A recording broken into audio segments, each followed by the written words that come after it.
Hello viewers, welcome to my channel. In the previous video, we have seen who is a consignor and who is a consignee and what is a consignment. If you have not seen my earlier video, please go through that video first so that you have a thorough understanding. Okay, now let us get into this video. The consignor is sending the consignment to consignee. The consignee is working for commission.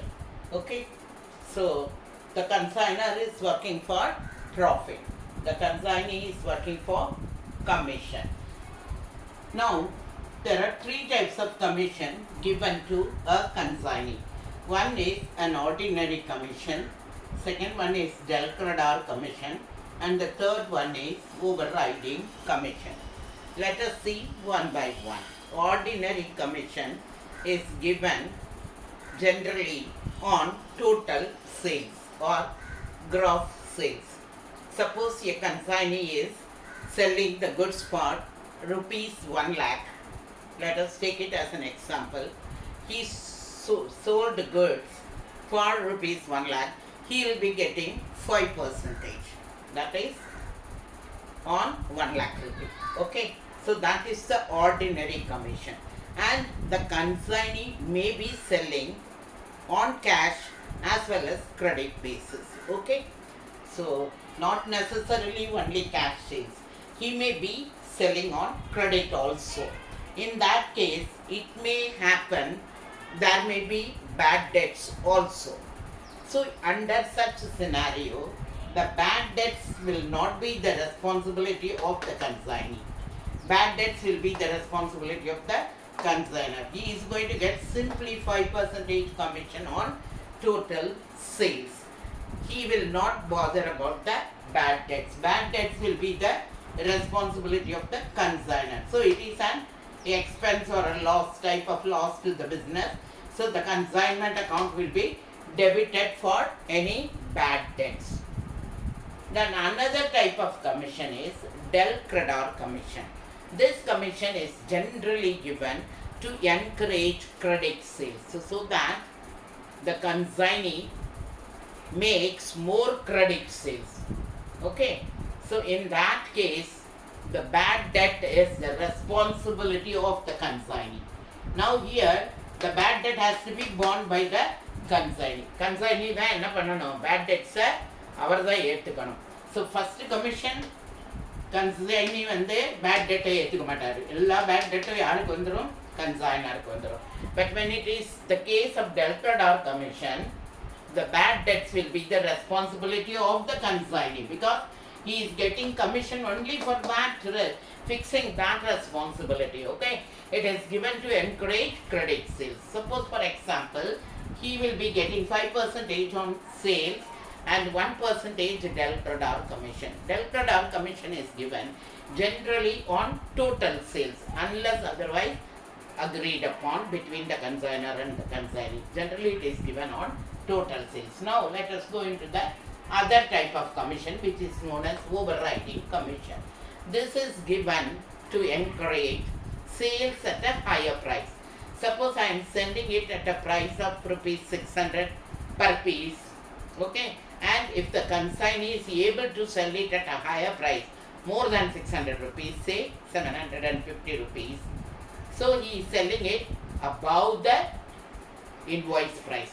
So whatever the differential amount between the invoice price and the sale price is the actual price at which the consignee has sold the material. So that differential amount, he will be getting one extra commission. For example, he will be getting an ordinary commission of 5% plus 20% on surplus realized over invoice price. Let us understand it very well through an example. Suppose I am sending, let us take it, I am sending 2000 sarees at the rate of 600 each. Okay, so at the rate of 600 each, I am asking him to sell it at the rate of 600 each. My minimum expectation is 600 rupees. And the consignee is selling it at the rate of 750 each. Okay, so what is the invoice price value? The value is 12 lakh rupee for 2000 sarees. Suppose he would have sold it at an invoice price, I would have realized, I means the consignor would have realized only 12 lakh. Now what happened? The consignor has sold it at a higher price. So for 750. So how much amount is realized now? The sale value has become 15 lakh. What is the excess or surplus amount realized? That is 3 lakh rupee. This is over and above the surplus amount realized over and above the invoice price.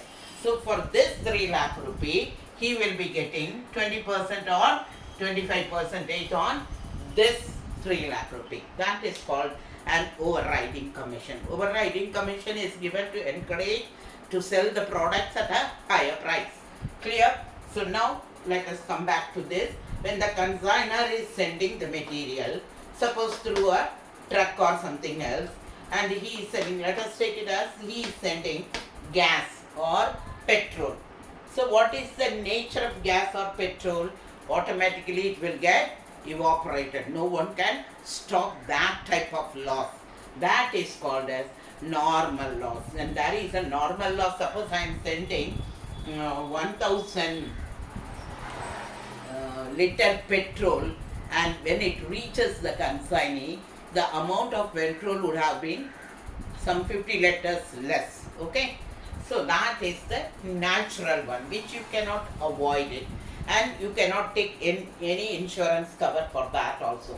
That is known as normal loss. When there is a normal loss, the cost per unit will go up, because the normal loss we are going to, suppose I am sending, let us understand it very clearly. Suppose I am sending 1000 liters of petrol to the consignee at the rate of 500. So what is my value? 1000 into 500 is 5 lakh rupee. Okay, so 5 lakh rupee material I have sent, but when it reached, he has received only 900 liters. So now what will happen? This 5 lakh rupee will become the value of 900. So now the per unit value cost would have been raised. That is the thing. So whenever we are treating with the normal loss, only the quantity will be reduced, value cannot be reduced, because the value automatically will become the value of the lesser quantity whatever is received. That is called a normal loss. Hope it's clear. Now coming to abnormal loss. Abnormal loss can happen when the truck is going. It may met with an accident, or there may be a fire. So the goods must have been got destroyed. That is called abnormal loss. This abnormal loss is avoidable. Okay, avoidable. You can take an insurance cover for such abnormal loss. Under abnormal loss, we will be reducing the quantity as well as the cost of that abnormal loss also we will be reducing it. I'll give one more example of normal loss if you are not clear with that. Suppose there is a piece of cloth. I bought a piece of cloth for stitching a shirt, 2 meter. Okay, so what will happen? Can I stitch the total 2 meter cloth into a shirt? We have to cut it according to the shape. So I have to cut this side, I have to cut that side. So some cutting arrangements we have to make it. So naturally there will be a loss of some piece of cloth. But what will happen? Will be subtract that. Suppose I bought 2 meter for rupees 500, and I have cut it into a shape of a shirt. So some piece of cloth has got wasted. So now what will be the cost of my shirt? The cost of my shirt will be 500 only, not 400, because some cloth has got torn off. We will not take it that it is, the cost will not be reduced, because the total cost, it is natural, I cannot avoid it. Every time when I buy, that is going to happen. So you can understand that. So the cost of that shirt will become still 500. Okay, then if you are selling it with plus 100 rupees, then that is your profit. And what you are going to do, you have to add some stitching charges, thread, everything. So the cost will become, suppose I have spent some 100 rupees on the thread and the work, what the tailor has done, everything will be added to the cost of the material, and then the shirt would have been sold for minimum. The cost becomes 600, so the shirt would have been sold for 700 or 750. Clear? So that is the normal loss. Normal loss is associated with the manufacturing. You cannot avoid it. Okay? Abnormal loss you can avoid. Okay? So this is all about abnormal loss. Now let us get into the journal entry, what we are going to make at the time of sending the goods. When goods are sent on consignment account is a nominal account. It is just like a trading account. Trading account, what we are doing? We are debiting the opening stock, purchases and direct expenses, and crediting with the sales and closing stock. Okay?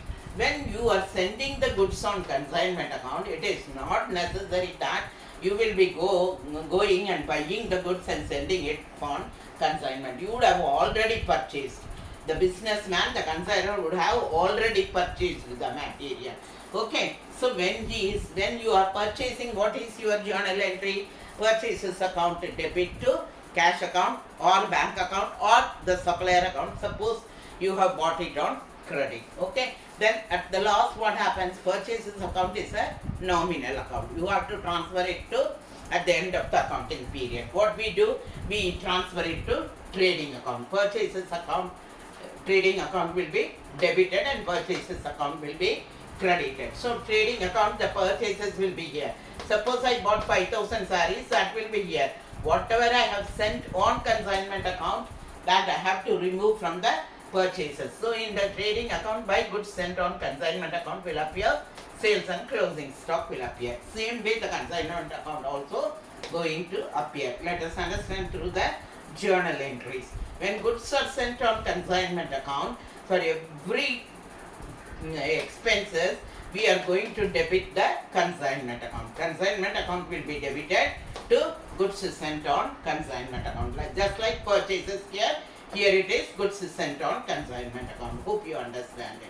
Then for expenses by the consignor, when the consignor is sending the material through truck, he has to spend on the packing, loading, garage and any duties he has to pay, and insurance in the transit. Transit means on the way he has to make some insurance. So for every expenses, you should not debit that concerned account. In trading, what we were used to do, suppose you are making payment of wages, you will be debiting wages account to cash account or bank account. Here you should not do like that. Here you have to debit that consignment account, because if you are debiting that individual item, that will get mixed up with the trading account and you cannot find out the profit or loss on consignment account. So what you have to do, for every expenses, you have to debit the consignment account and to bank account. So for the expenses of the consignor, consignment account will be debited to bank account. You can give the detail here. Freight is this much, carriage is this much, octroi is this much, and so on. Okay. So now coming to now this material has reached the consignee. The consignee has also to spend some expenses. He has to get the material after clearing charges. So he has to pay the clearing charges. And he may be paying the go down rent, insurance. Okay. So all the expenses he is going to get reimbursed from the consignor. So it is also an expense of the consignment. So we are going to debit the consignment account for all the expenses of the consignee, and we will be crediting the consignee's personal account because the money has been spent by the consignee. Okay. And for commission also, we are going to debit the consignment account. That is also an expense, and the consignee's personal account will be credited. Now the consignee has sold the material, and who is going to receive the money? Of course the consignee. He will only receive the money and later he will be remitting it to us. Okay.